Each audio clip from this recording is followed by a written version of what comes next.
ಇನ್ನು ಇಲ್ಲಿ out and out Congress ಇದನ್ನ ಹೇಗೆ ಬಿಂಬಿಸ್ತಾ ಇದೆ ಅಂತ ಅಂದ್ರೆ ಬಿಜೆಪಿಯ ಷಡ್ಯಂತ್ರದಿಂದಲೇ ಈ ರೀತಿಯಾದಂತ ಒಂದು ಪ್ರಾಸಿಕ್ಯೂಷನ್ ಮಟ್ಟಿಗೆ ತಂದು ನಿಲ್ಲಿಸುವಂತ ಪ್ರಯತ್ನಗಳಾಗ್ತಾ ಇದೆ.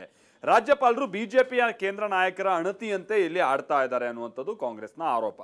ಈ ಒಂದು ಆರೋಪದಿಂದ ಮುಕ್ತ ಆಗುವಂತ ನಿಟ್ಟಿನಲ್ಲಿ ಬಿಜೆಪಿ ಕೆಲ ಪ್ರಯತ್ನಗಳನ್ನ ಮಾಡ್ತಾ ಇದೆ. ಹಿಂದೆನೂ ಕೂಡ ರಾಜ್ಯಪಾಲರು ಹೇಗೆ ಪ್ರಾಸಿಕ್ಯೂಷನ್ಗೆ ಅನುಮತಿಯನ್ನು ಕೊಟ್ಟಿದ್ರು ಅನ್ನುವಂಥ ವಿಚಾರವನ್ನೆಲ್ಲ ಪ್ರಸ್ತಾಪ ಮಾಡ್ತಾ ಇದೆ. ಹಾಗೆ ಕೇಸ್ ಈಗ ಕೋರ್ಟ್ನಲ್ಲಿರುವಂತಹ ಸಂದರ್ಭದಲ್ಲಿ ಮುಖ್ಯಮಂತ್ರಿಗಳಿಗೆ ಯಾಕೆ ಭಯ ಅನ್ನುವಂಥ ತಿರುಮಂತ್ರವನ್ನ ಹೆಣಿತಾ ಇದೆ ಕೂಡ.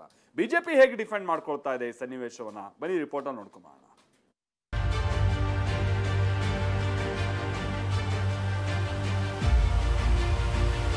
ಆಶೀರ್ವಾದ ಎಲ್ಲಿವರೆಗೆ ಇರುತ್ತದೆ ಅಲ್ಲಿವರೆಗೆ ನನ್ನನ್ನು ಅಲ್ಲಾಡಿಸಲಿಕ್ಕೆ ಸಾಧ್ಯ. ಮುಖ್ಯಮಂತ್ರಿ ಸ್ಥಾನದಿಂದ ಇಳಿಸಲಿಕ್ಕೆ ಸಾಧ್ಯನಲ್ಲ ಅಂತ ಹೇಳಿ ನಮಗೆ ಸವಾಲಾಗ್ತಾ ಇದ್ರು. ಏನಾಗಿದೆ ಅಂತ ಪರಿಸ್ಥಿತಿ ರಾಜ್ಯದಲ್ಲಿ? ನಮಗೂ ಅದೊಂದು ದೊಡ್ಡ ಯಕ್ಷ ಪ್ರಶ್ನೆ ಇದೆ, ಗೊತ್ತಿಲ್ಲ. ಯಾರೋ ಬಂದು ಅರ್ಜಿ ಕೊಡ್ತಾ ಇರ್ತಾರೆ ಅಂತ. ವಿಶೇಷವಾಗಿ ಅವರು ಕುಮಾರಸ್ವಾಮಿ ಅಂತ ಹೇಳೋದು, ಅವ್ರ ಮನೆಗೆ ಹೋಗಿ ಕಾಲು ಬಿದ್ದು ಕುಮಾರಸ್ವಾಮಿ ಅವರು ನೀವು ಮುಖ್ಯಮಂತ್ರಿ ಮಾಡಿದ್ರಿ. ಕ್ಲಿಯರ್ ಆಗಿದ್ದಾರೆ in his mind and body. ನಂದೇನು ತಪ್ಪಿಲ್ಲಪ್ಪ ಇದರಲ್ಲಿ. ನಮಗೆ ನ್ಯಾಯಾಲಯದ ಬಗ್ಗೆ ವಿಶ್ವಾಸ ಇದೆ. ನ್ಯಾಯಾಲಯ ಏನು ತೀರ್ಪು ಕೊಡ್ತದೆ ಅದನ್ನೆಲ್ಲವೂ ನಾವು ಒಪ್ತೇವೆ. ತಮ್ಮನ್ನು ತಾವೇ ಉಳಿಸ್ಕೊಳ್ಳೋ ಪ್ರಯತ್ನದಲ್ಲಿ ಹಳೆ ಟ್ಯಾಕ್ಟಿಕ್ಸ್ ಇದೇನು ಹೊಸದೇನ ಭಯ ಪಡೋ ಪ್ರಶ್ನೆ ಬರಲ್ಲ. ಒಂಥರ ಹುಲಿ ಇದ್ದಂಗೆ ನಮ್ಮ ಸಿಎಂ. ಮೂಡ ಹಗರಣದಲ್ಲಿ ಸಿದ್ದರಾಮಯ್ಯ ಕಾನೂನು ಹೋರಾಟದ ಜೊತೆಗೆ ರಾಜಕೀಯ ಹೋರಾಟವನ್ನು ಮಾಡುತ್ತಿದ್ದಾರೆ. ಷಡ್ಯಂತ್ರದಿಂದಲೇ ಬಿಜೆಪಿಯವರು ರಾಜ್ಯಪಾಲರ ಮೂಲಕ ಪ್ರಾಸಿಕ್ಯೂಷನ್ಗೆ ಅನುಮತಿ ಕೊಡಿಸಿದ್ದಾರೆ ಅಂತ ಸಿಎಂ ಪದೇ ಪದೇ ಆರೋಪಿಸುತ್ತಿದ್ದಾರೆ. ಆದರೆ ಇದಕ್ಕೆ ಕೌಂಟರ್ ಆಗಿ ಬಿಜೆಪಿ ನಾಯಕರು ಕಿಡಿಕಾರ್ತಿದ್ದಾರೆ. ರಾಜ್ಯಪಾಲರು ಪ್ರಾಸಿಕ್ಯೂಷನ್ಗೆ ಅನುಮತಿ ಕೊಟ್ಟಿರೋದು ಇದೇ ಮೊದಲಲ್ಲ, ಈ ಹಿಂದೆಯೂ ಕೊಟ್ಟಿದ್ದಾರೆ. ಹೈಕೋರ್ಟ್ನಲ್ಲಿರುವಾಗ ಸಿಎಂ ಆತಂಕಕ್ಕೆ ಒಳಗಾಗುವುದು ಯಾಕೆ ಅಂತ ಬಿಜೆಪಿಯ ವಾದ ಆಗಿದೆ. ನಾವು ಸಿಎಂ ಸಿದ್ದರಾಮಯ್ಯರನ್ನ ಟಾರ್ಗೆಟ್ ಮಾಡ್ತಿಲ್ಲ ಅಂತ ಕೌಂಟರ್ ಅಟ್ಯಾಕ್ ಮಾಡ್ತಿದ್ದಾರೆ. ಇದೀಗ ಇಬ್ಬರು ಮಾಜಿ ಮೂಡ ಆಯುಕ್ತರ ವಿರುದ್ಧವೂ ಲೋಕಾಯುಕ್ತಕ್ಕೆ ಬಿಜೆಪಿ ಶಾಸಕರು ದೂರು ಕೊಟ್ಟಿದ್ದಾರೆ.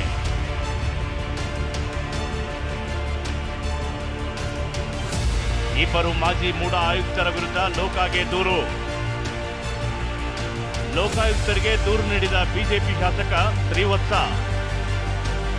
ಮೂಡ ಹಗರಣದಲ್ಲಿ ಇಬ್ಬರು ಮಾಜಿ ಮೂಡ ಆಯುಕ್ತರ ವಿರುದ್ಧ ಲೋಕಾಯುಕ್ತಕ್ಕೆ ಬಿಜೆಪಿ ಶಾಸಕ ಟಿಎಸ್ ಶ್ರೀವತ್ಸ ದೂರು ಕೊಟ್ಟಿದ್ದಾರೆ. ಮಾಜಿ ಆಯುಕ್ತರಾದ ನಟೇಶ್, ದಿನೇಶ್ ಕುಮಾರ್ ವಿರುದ್ಧ ದೂರು ನೀಡಲಾಗಿದೆ. ಮೈಸೂರು ನಗರಾಭಿವೃದ್ಧಿ ಪ್ರಾಧಿಕಾರದಲ್ಲಿ ಸಾಕಷ್ಟು ಅಕ್ರಮ ನಡೆದಿದೆ. ಕೂಡಲೇ ಅಧಿಕಾರಿಗಳ ವಿರುದ್ಧ ಕ್ರಿಮಿನಲ್ ಕೇಸ್ ದಾಖಲು ಮಾಡಬೇಕು. ಅಕ್ರಮದಲ್ಲಿ ಭಾಗಿಯಾಗಿರುವ ಅಧಿಕಾರಿಗಳ ವಿರುದ್ಧ ಕ್ರಮ ಕೈಗೊಳ್ಳಬೇಕು ಅಂತ ಆಗ್ರಹಿಸಿದ್ದಾರೆ.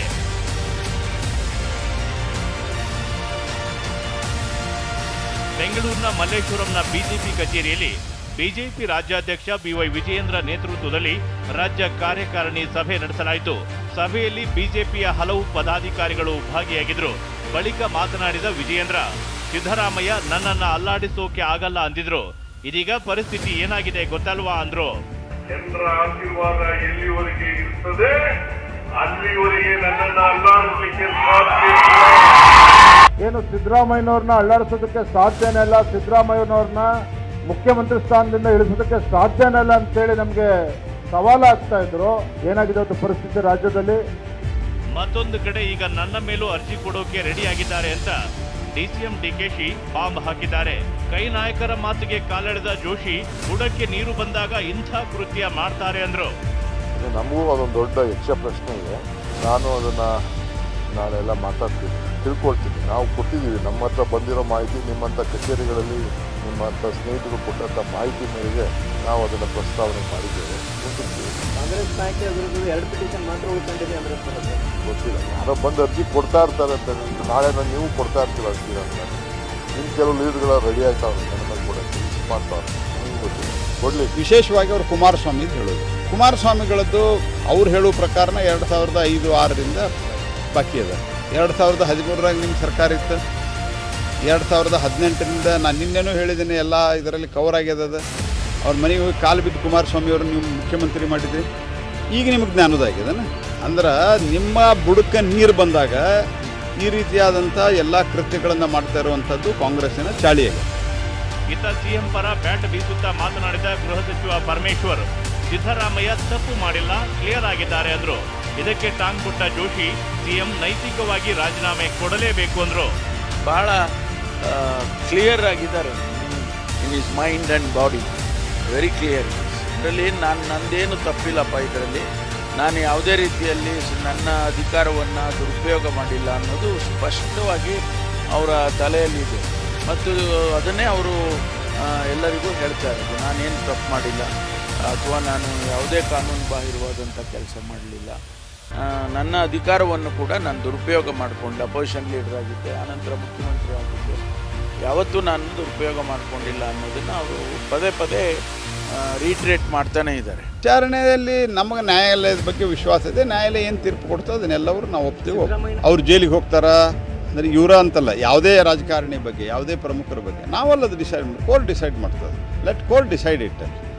ಆದರೆ ನೈತಿಕವಾಗಿ ಸಿದ್ದರಾಮಯ್ಯನವರು ರಾಜೀನಾಮೆ.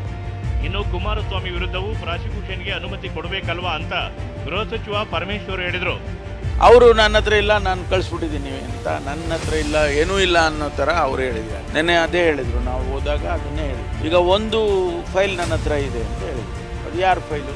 ಕುಮಾರಸ್ವಾಮಿಯವರ ಫೈಲು ಅಂತ ಹೇಳಿದ್ರು. ಅವರು ನಮಗೆಲ್ಲ ಗೊತ್ತಾಯಿತು. ಈಗ ಅದಕ್ಕಾದರೂ ಆಕ್ಷನ್ ಮಾಡಬೇಕಲ್ಲ.